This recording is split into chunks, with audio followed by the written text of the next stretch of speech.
This is Amy with Creative Catapult Coaching, And Megan with Focus Like a Mother. and we are distracted by prior conversations at the moment. This is the Control Alt Think podcast, and we are thinking about everything except our topic, apparently.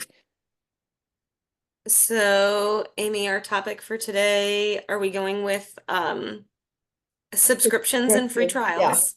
and kind of relevant, but then, yeah, forgetting about them or trying to stop them and all the challenges that that can create. This was your topic, so I'm going to let you lead. Well, I feel like sometimes they're taking advantage of those of us who don't have our executive function-ish together enough to remember to cancel or to turn off after the free trial is done if it was like, oh, that was not gonna work out. Or you feel like you get roped into something and there are just a lot of reasons that subscriptions end up staying going, whether they're software subscriptions or service subscriptions or the old school magazine subscriptions. I Do you mean, have an example that lots. you want to share or kind of what triggered this topic? So what triggered it for me earlier this week, what got it going in my head was a friend of mine mentioned some software that I might be interested in for business stuff, and there's a 4-day free trial, and you have to put 4 days? in, yeah, it's Like 4 days. 4. Four. Yeah. All right. But so you have to put it, this is a lucky one, right? Because it's less than a week. Like I can set an alarm on my phone to go off repeatedly every day at the same time until I remember to So see, take 4 out the days credit. would be not long enough for me to get going on testing Well, something. that's the thing. Side So that's the topic. other, that's a separate is strategizing how to use the free trial the most so that I can figure out if I actually want to keep this thing. So my husband and I have already had that conversation around what 4 days am I going to be able to spend the most time, focus time on playing with this software to see if it's going to be something that I want to use or not. But separate from that discussion of maximizing how do I make sure to stay attentive during the free trial, um, which is a Yeah, that's a whole nother thing, but whole nother struggle bus. But then what happened was this friend and I were talking about like the free trial, and she was doing it for stuff for her business. And she was like, yeah, I'm checking this out. And I was like, oh, okay, that's great. And she's like, yeah, you have to put, so I know she and I have talked about neurodivergent things before. So she was like, but you have to put credit card stuff in. And I was like, oh, gotta set myself calendar reminders. Like, and then she and I had a whole rabbit hole conversation about um, subscriptions and reminders. And it just brought up all of these different things. So in the past, Amy, you as my coach, we have worked on, I think the very first month that we started working together, one of the things was I went through like all of my random expenses that it was like money just disappears and you're like, why am I paying for this? Well, because it's a subscription and I never turned it off. So we had the exercise that in one of our sessions, we just started talking through all of the things that I had old subscriptions or stuff that you helped me break my emotional bond with. Well, I might need that someday. Okay, but you don't need to pay a subscription for it every day. You're not using it right now. Like, please let it go. So there's partly the I can't let it go because I might need that. The big ones in that category are like software subscriptions, but it's not software you use on a regular basis, Mhm. and health and fitness workout type things, because we always have hope that, someday that Next month, workout, I will use that yeah, exercise by next month I'm putting going to use whatever that subscription is to be better. to change my life It's for the better, like I did for the first 2 months I used it. And then it wasn't novel anymore, and da da da da da. Yeah. Um, So subscriptions, yeah, have a lot of potential benefit for ADHD, any other neurodivergence, any other brain differences. What I like about subscriptions is instead of having to pay for a whole year of something, I've learned for myself that I will actually go with a monthly subscription instead of a yearly until I actually get a couple, 2, 3, 6 months into something, and I'm still actually using it. It's like, okay, yeah, I might have saved 25% for the 2 months, 6 months, but it often ends up being cheaper. I've realized for me to do a trial, canceling it may be a whole nother issue, but doing a trial instead of just putting, like you said, the efficiency hook of, oh, I don't have to think about this. I don't have to pay for it every month, entering the credit card information, but then having the executive function to either evaluate, am I really likely to still be using this exercise program in a year? Is it really worth saving 25% when I've learned that often 3 to 6 months in, I'll be done with something. Mm-hmm. Um, Yep. so, but then the flip side is going to that monthly thing and going, if you have to call somebody or you have to go through a whole bunch of rigmarole of canceling, you may end up paying for it for far longer anyway. I remember my older gym membership that I had to go in with a letter at least 30 days before I wanted to cancel. And let me Wait, tell they you don't how want long you to I, leave. yeah, let me tell you how long that took me. I'm finding a lot of things now are easier to cancel, but that was a piece of work. Well, that's an interesting thing then that comes up. So the barriers that come up to ending subscriptions or trials, either way, because often it's the same things. Um, I feel like some of them may unintentionally be more resistant for neurodivergent people because you have to take extra steps or you have to take extra time to be able to stay focused that long. So the friend that I was talking to was like, well, but I have to call to cancel this one. And then I sit there and then I get like, oh, I have to go do this other thing. I don't have time to sit here and make this call. Or like your thing, I have to take a letter and go people and see a person. Well, now all the executive function required to put that all together, to make the trip, Well, to they then were stay open and the attentive to the manager was task. there Okay. or something, because I think the first one got lost when I gave it to the front desk. So I was going to take it in and make sure I gave it to not the front desk person. Yes. So it's just, well, and I've had other ones. I think one of the ones that you and I worked on me canceling, I had to like call them.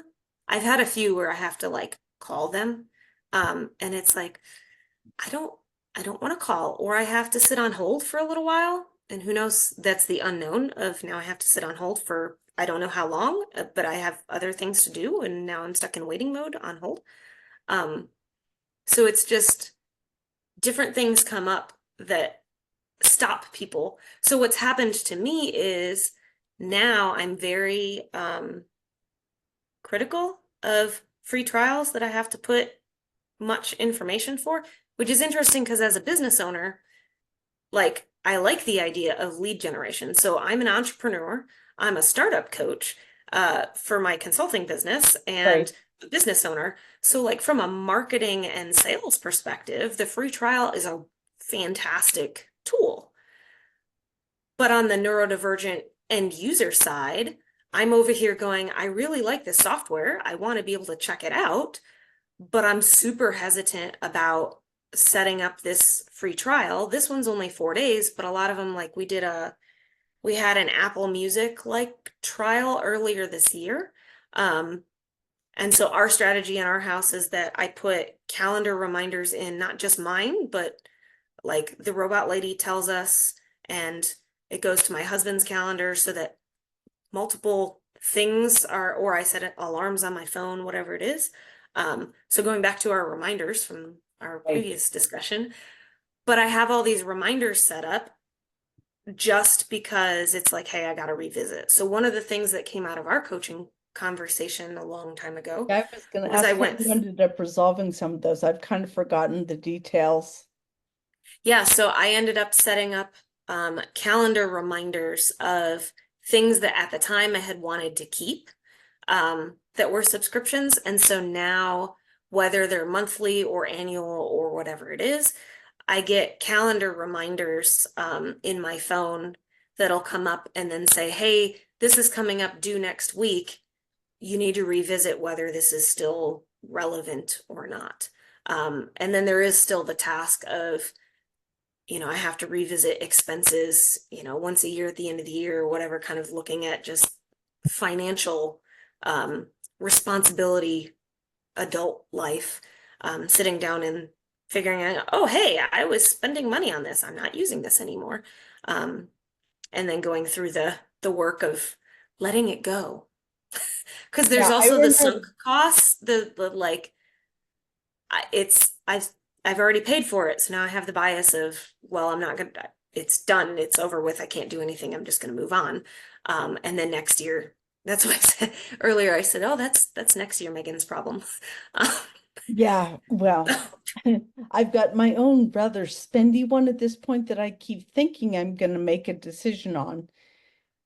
And I'm not. I'm paying for a co-working space that I am not using in the way I envision. So I'm like, oh, I'll just send an email and ask them to, change the membership type. I did sign a contract for a year, so I feel a little bit odd asking to let out. And I know that there's likely a financial penalty, which is fair. I knew what it was going in if I break the contract, but I'm now at the point where I'm like, okay, are we far enough in that I'm basically gonna just keep it anyway because I'm mhm, gonna pay enough as a penalty? And they're a mhm. small business, and I know a lot of small businesses will work with you and, make adjustments. So it's like, I really should just send this, but I feel silly, Mhm. and I've actually, my strategy is like, I told, I work with a virtual assistant once a week to do some body doubling and to provide some verbal processing space. Told her if I haven't written it by next week, one of our tasks is to sit down and I will write it. And this is gonna, I'm already a little mortified that I have to do it this way, but sometimes it's not cheap. I mean, it'd be one thing if it were 10 or 15 bucks, but it's more than that. Quite a bit more than that. It's interesting you mentioned the cost. So one of the things you and I talked through when I was working on my subscription pieces a while ago was, what is the benefit of me saving that money? So the subscription that we had been looking at was like a professional membership to something that I was no longer active in, but I just like couldn't let it go because it was like saying goodbye to that professional part of my life. And so one of the things we talked through was, well, instead of spending whatever it was every month on that, how much was that costing me a year? How much was I going to save? And deciding what else I was going to do with that money instead. And so Maybe I'm that gonna need to revisit that for myself because that that might was an interesting strategy. be an And interesting while one. I think you and I had talked about I was going to save it and use it to buy like a new chair for my front porch so I could sit out there and drink my coffee in the morning. That didn't happen, but I still saved the money.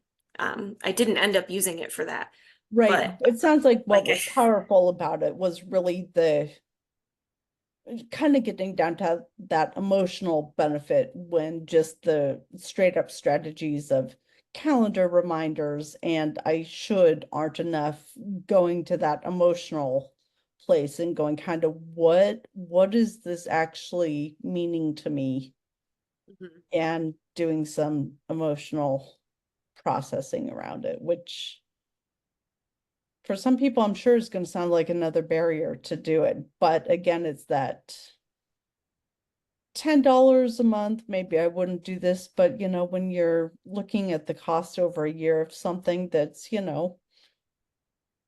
100 or more dollars, suddenly the willingness to invest the time shifts, at least and we all have our own financial place where that kicks in. Mhm.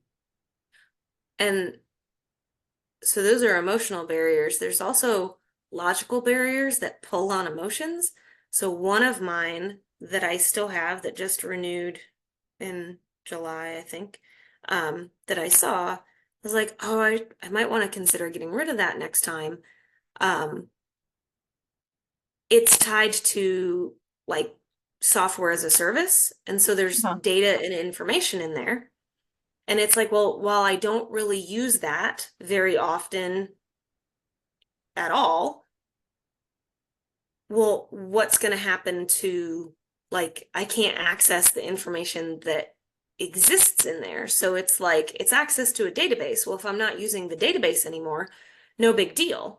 A better example is Audible. So one of the subscriptions we changed earlier this year was we used to have a full Audible subscription that we would get a credit each month. Um, and that was great when we were traveling or driving a lot. But basically, since 2020, we haven't been using Audible as much because I wasn't um, sitting in the office, and access to things have changed. So, like, my husband used to listen to Audible books a lot, and now he listens to more podcasts and YouTube videos for information that he's looking for. Mhm. And so just our purposes for it changed. So we took it and we stepped it down. I think we get a credit every other month or something like that. We took it down. They have different packages. But if we got rid of our Audible subscription altogether, I wouldn't be able to access the books that we had already purchased, as far as I understand. So there are things like that where just having the time and executive function to go figure out what the risk is if I cancel the subscription versus the cost to just keep maintaining it. We still do listen to audiobooks, just not as many. So it was like, well, I don't need all these credits. Maybe I can do with less. But I have other ones where it's like, I don't really use this software as a service much anymore, but I still want to be able to reference all the stuff that I did use in there. Right. Well, but if I get rid of my subscription, I can't access the platform anymore. So now it's like there's an emotional attachment to stuff, Right. digital stuff. And it's like, oh, well, I have to figure out how to work through that and kind of either incentivize myself that, hey, I'm actually going to use whatever this is, or have the very frank discussion with myself of have that staff meeting with myself, because I know you saw my meme the other day about Yeah. staff meetings when you're self-employed, and just say, self, we're not using this and it's costing us this much a year. Please use that money for something else. So, Yeah. Well, and I think there's a lot to be said for, I've heard arguments against why people are, frustrated that something like all the software for, Office and Microsoft and Adobe and a number of other things have gone to, subscription only. It's like you can't buy the full software package anymore and have it on your computer. And yeah, if you, don't pay for it, you probably can't use the software. And that in and of itself creates some interesting dilemmas. And yes, for software, spreadsheets, general office, there are free alternatives that are generally pretty usable, but it's a conundrum. And mhm, I don't know what the answer is. yeah, but it's just And we're in a interesting whole how nother vein now from canceling subscriptions, but do we have any thoughts on where or how to wrap up this discussion for now? I think I'm still going to do my free trial, but there's a strategy around how to get the most out of my free trial. And then there's also a boatload of reminders to cancel it before I get charged. Otherwise, there will be the boatload of regret after I get charged and go, oh, I didn't actually want this subscription. Um, and this one does have this specific software. I could either do an annual subscription that's X dollars a month, but you pay annually and you get the discount. But this one also has where you can do the free trial with a monthly plan. And so maybe I should do the monthly plan. It's a lot more, but then I can decide, well, if I really like it. And then if there's an oops and I forget, I only paid for a month and I didn't pay for a whole year. That's been my go-to strategy is, and if I'm benefiting from it in a couple months, convert to the yearly. Hmm. The other one that I've heard people doing this just popped into my head is that you can get digital, virtual credit cards and like fund them with a certain amount. So I've heard of people funding a virtual credit card for subscriptions and Hmm. either having no money in there or enough that the subscription won't go through. And so then you have to, if you want it, you have to go back and put a real credit card in. Yes, the one benefit that I did have of our credit card number getting fraud charges on it and the credit card having to be replaced was that any subscriptions that were tied to that credit card no longer worked. I do not So, recommend I that as mean, a there are strategy, but silver linings when bad things happen. Is that, that hey, is I'm not one, paying that is for all one these way of subscriptions. framing it. So, but yeah, I think I hadn't thought of or heard of that strategy. So that's an interesting one too. So, but with that, there will only be more and more subscriptions, especially for software, because I think companies have figured out that they have to do so many updates because things are progressing and releasing updates so frequently. It's actually more efficient to do subscriptions than it is to sell whole software packages and just lifetime you own it. But the flip side of it is more and more we're going to have to learn how to deal with managing our use of subscriptions. Yeah, well, and again, a really interesting topic that I imagine, well, interesting if it's a problem for managing it more so, but I'm sure it's going to be something that continues to be something we both have to think through for the rest of our adult lives, as far as I'm seeing at the moment. Yep. And every time I say I want, like, hey, we should try such and such new, it's like, we don't need another subscription. So, but I mean, everything, like, I mean, even cable and internet is technically like a subscription, right? So you can change providers, cell phones, all of it, if you start thinking of it as a subscription and like, hey, I need to revisit it. Even in our networking group, there's a guy who sells insurance, like car and house insurance. He says to think of it kind of the same way and reassess your premiums and stuff like that, almost like it's a subscription, and then say, hey, is this providing me the value that I want, or should I switch providers or do something differently? So, yep, Feel it's kind of not like, going away. yeah, I feel kind of like if you've ever seen any of those charts that tell you every, 3 months, clean the baseboards and every 6 months, clean. I feel like you almost need that for subscription, or somebody needs to run like a subscription management group or something that, it's like, okay, this week we're tackling credit cards. Next week we're Yeah, tackling magazine subscriptions. yeah. Your cable bill, your internet bill, your insurance, your cell phone, uh, your Did we just hit Netflix, on a new your business Hulu. model? Huh? Did we just hit on a new business idea? I'm sure there are. So there are through some credit cards, they'll actually give you reminders if they see recurring charges. The credit card, if you log into your credit card portal online, some of them will separate them out. So there are businesses starting to tap into helping people manage these Yeah, things. and I've seen the services that will go through and cancel your subscriptions for you and then split the difference with you. So I know that there are people capitalizing on it, and we're probably going to keep going unless we decide to wrap Yeah, up. we're done now. All right.